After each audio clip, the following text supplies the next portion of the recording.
శ్రీగురుభ్యో నమః. హరి ఓం. శ్రీమహాగణాధిపతయే నమః. హరి ఓం. అయం ముహూర్తః సుముహూర్తోస్తు. సుముహూర్తకాలే సూర్యాదీనాం నవానాం గ్రహాణాం అనుకూల్యతా వసద్ధరస్తు. యః కర్తా జగతాం భర్తా సంహర్తా మహసాం నిధి. ప్రణమామి తమాదిత్యం బహిరంతస్తమోపహం. 2026 సంవత్సరం మార్చి నెల 19వ తారీఖు పరాభవనామ సంవత్సరం. 2026 మార్చి 19 నుంచి 2027 మార్చి నెలాఖరు వరకు కూడా ఈ పరాభవనామ సంవత్సరం జరుగుతుంది. ఈ పరాభవ సంవత్సరంలో కుంభరాశి ఎట్లా ఉంది చూద్దాం. ఈ కుంభరాశికి 6 సంవత్సరాలు ఏలినాటి శని అయిపోయింది. ఇంకా సంవత్సరం 6 మాసాలు ఏలినాటి శని ఉంది. ఈ రాశి వాళ్ళకి కుజుడు మరి శని ఈ గ్రహాలు పూర్తిగా బాగాలేవు. రాహువు కేతువు బాగాలేడు. కాబట్టి ఈ రాశి వాళ్ళకి బుధుడు రవి శుక్రుడు గురువు ఈ గ్రహాలు మాత్రం బాగున్నాయి. మిగతా గ్రహాలు పూర్తిగా బాగాలేవు. కుజుడు బాగాలేడు, శని బాగాలేడు. వీళ్ళ వల్ల విపరీతమైన ఖర్చు, అనవసరమైన ఖర్చులు. ఇంట్లో ప్రతి వాళ్ళకి కూడా అనారోగ్యాలు. ఒకళ్ళకి తగ్గగానే ఇంకొకళ్ళకి తింటే అయ్యే ఖర్చు కంటే కూడా రోగాలకు అయ్యే ఖర్చు విపరీతంగా ఉంటుంది. కాబట్టి వీటి నుంచి మీరు తప్పించుకోవాలంటే తప్పనిసరిగా మీ డేట్ ఆఫ్ బర్త్ ద్వారా మీ జాతకం చూపించుకోవడం చాలా అవసరం. తగిన శాంతి చేయించుకోవడం ఇంకా అవసరం. ఏదో చెప్పాడు అని అశ్రద్ధ చేయొద్దు. అట్లా చేస్తే మాత్రం మీరు చాలా కష్టాలు, నష్టాలు, ఇబ్బందులు పడతారు. ఇప్పుడు ఆదాయ వ్యయాలు, వచ్చే ఆదాయం అంతా ఖర్చు అంతా. ఇది 12 రాశులకి, మేషం దగ్గర నుంచి మీనం వరకు. ముందు మేషరాశి 11 ఆదాయం 5 ఖర్చు.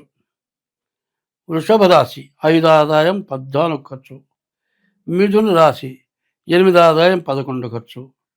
5 సింహరాశి 5 ఆదాయం 5 ఖర్చు.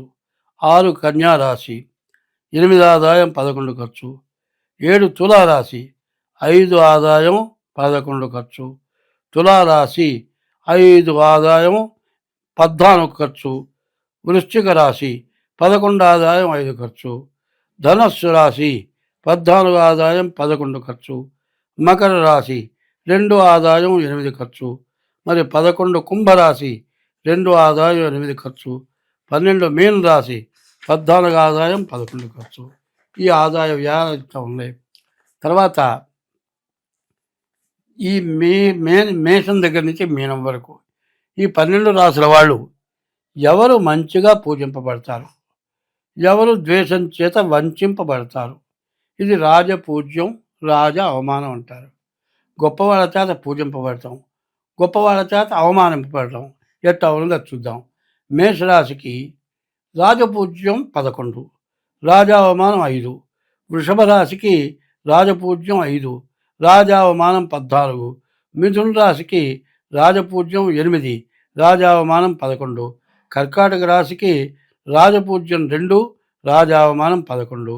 5 సింహరాశికి రాజపూజ్యం 5, రాజా అవమానం 5. 6 కన్యారాశికి 8 రాజపూజ్యం, 11 రాజా అవమానం.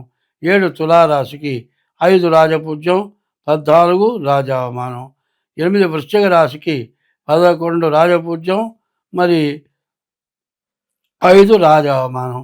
ధనస్సు రాశికి 14 రాజపూజ్యం, 11 రాజా అవమానం. మకర రాశికి 2 రాజపూజ్యం, 8 రాజా అవమానం. మరి కుంభరాశికి 2 రాజపూజ్యం, 8 రాజా అవమానం. మీనరాశికి 14 రాజపూజ్యం, 11 రాజా అవమానం. ఇది ఇట్లా ఉంది. ఇక తర్వాత మనం ఏం చేయాలి?